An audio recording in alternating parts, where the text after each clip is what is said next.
Uma imagem que viralizou e causou muita indignação. Veja em câmera lenta. O carro vai para cima da bicicleta. O passageiro do banco da frente passa a mão na ciclista. Ela cai e, por muito pouco, não bate a cabeça no chão. O carro segue sem prestar socorro. O Fantástico veio até Palmas, no interior do Paraná, onde essa cena aconteceu.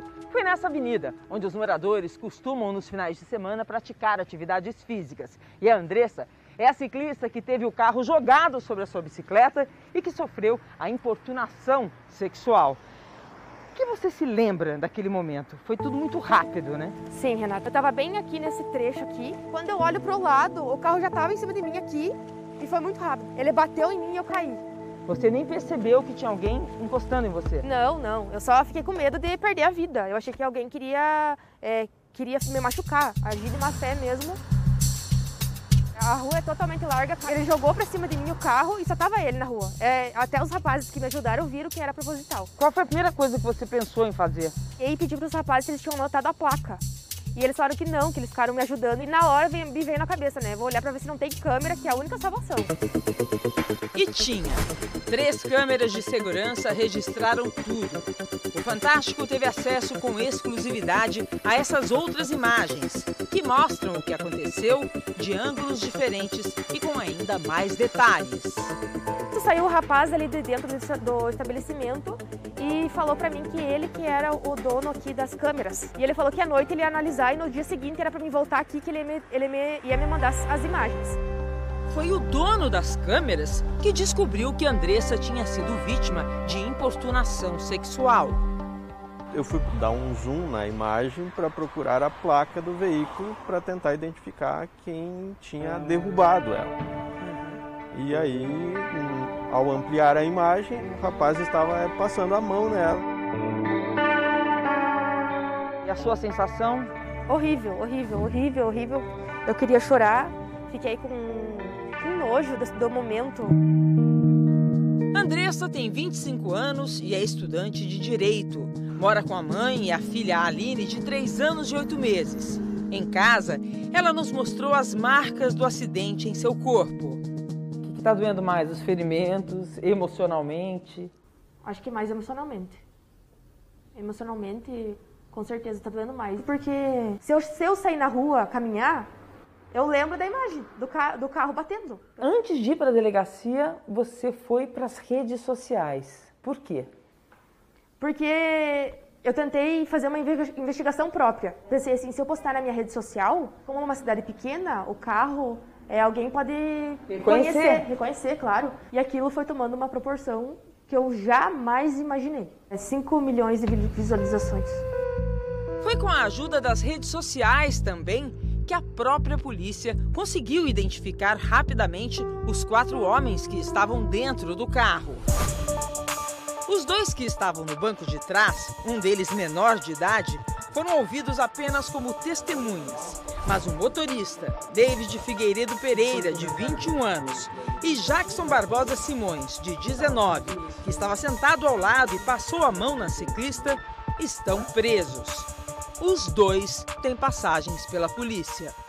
O condutor já foi condenado pelo crime de porte ilegal de arma de fogo, enquanto o carona do veículo, ele responde pelo crime de violência doméstica familiar. Ele tem um histórico de agressão contra a mãe e a mãe pediu medidas protetivas contra ele.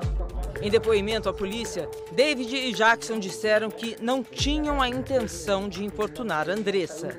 Eu estava vindo do canhão da esquerda, eu puxei para a direita e falava para o outro carro passar. Daí nessa hora que eu puxei, eu só vi ela caindo. Tua mão não chegou a encostar nela. Tá. E tu tinha a intenção de passar a mão nela? Não. Ambos estão presos preventivamente. Eles vão responder por importunação sexual, que tem uma pena prevista de reclusão de 1 a 5 anos, bem como pelo crime de lesão corporal qualificada, que prevê uma pena de reclusão de 1 a 4.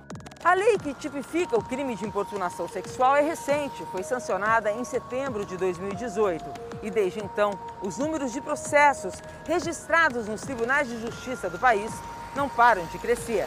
Foram de 75 em 2018 a 6.460 processos em 2020, um aumento de mais de 8.000%. Os números, eles são relevantes, revelam uma conscientização das mulheres e a atuação das autoridades, mas eles não representam a realidade das mulheres do nosso país. Muitas mulheres ainda sofrem importunações em vários lugares, nas ruas, nas faculdades, nas escolas, local de trabalho, dentro das suas casas. Mas a lei, por outro lado, ela vem justamente para conscientizar de que essa conduta não é normal, de que a mulher não está à disposição do homem. A lei surgiu depois de um caso que o Fantástico denunciou em 2018. Um homem ejaculou no cabelo de uma mulher dentro de um ônibus em plena Avenida Paulista, em São Paulo. A legislação existente, ela era ínfima, então configurava uma contravenção penal punida com multa. E esse episódio foi o episódio final, né, que demonstrou a insuficiência da lei, já que o indivíduo então não teve uma punição condizente com o fato. O que você está fazendo? Rala, deixa eu entrar fora. A Mariana também passou por uma situação de importunação sexual cerca de 2 meses atrás, quando voltava para casa. Ela estava dentro do ônibus e ia parar nesse ponto aqui. Mas antes disso, um homem se sentou ao lado dela. E ele segurando uma pasta, assim, bem grande, e com a mão aqui o tempo inteiro. Até que eu consegui ver, ele já estava de fato se masturbando do meu lado. Não tem problema, Abre aí, motorista. Passando mal. Passando mal, seu tarado, pra fora do meu lado. O vídeo da Mariana também viralizou nas redes. Ela conta que foi até essa delegacia da mulher para fazer a denúncia, mas o policial que a atendeu disse que não podia registrar a ocorrência. Ele perguntou se eu tinha um nome do assediador e eu falei que não tinha. Ele falou assim, então, é porque a gente não consegue registrar se não tiver um nome, não tiver pelo menos um apelido ou então algum endereço, alguma informação sobre ele. Uma pessoa que é assaltada, ela não precisa do nome do assaltante para registrar. Eu queria ter um registro para eu poder me resguardar. Segundo Mariana, dias depois, o policial disse que ela poderia voltar para a delegacia e registrar como autor não identificado. Mas que nada iria exatamente acontecer daí. Que o processo mesmo só iria rolar quando eu tivesse alguma informação Você dele. tinha que apresentar o nome.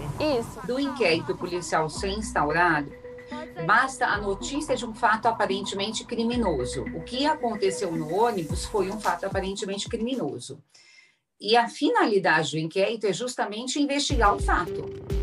Em nota, a Polícia Civil do Estado do Rio de Janeiro diz que o relato não condiz com a metodologia do atendimento que é orientada às delegacias e solicita que a vítima compareça à unidade para formalizar o registro de ocorrência. Se você estivesse frente a frente a esses rapazes que estavam nesse carro, a esses homens assediadores, o que você diria para eles? O que eles pensaram na hora de fazer isso? Eu queria saber. Eu queria entender se eles acham normal, achar que uma mulher é um objeto na rua, que pode passar, pegar. E se eles tivessem me matado? A gente vai acompanhar o inquérito policial e tomar as medidas cíveis que são cabíveis aqui no caso. O meu caso foi um entre milhões, trilhões que acontecem. Eu acho que a gente tem que pensar nesse momento na conscientização. Porque é só através disso que vai acontecer mais denúncias, cada vez a mulher vai denunciando mais e os abusadores vão ficar com medo. Denunciar, para Andressa, é ajudar a construir um mundo de mais respeito para com as futuras mulheres, como a sua filha, que ela quer ver andando de bicicleta um dia na rua, sem o risco de passar pelo que ela passou, sem ser importunada sexualmente.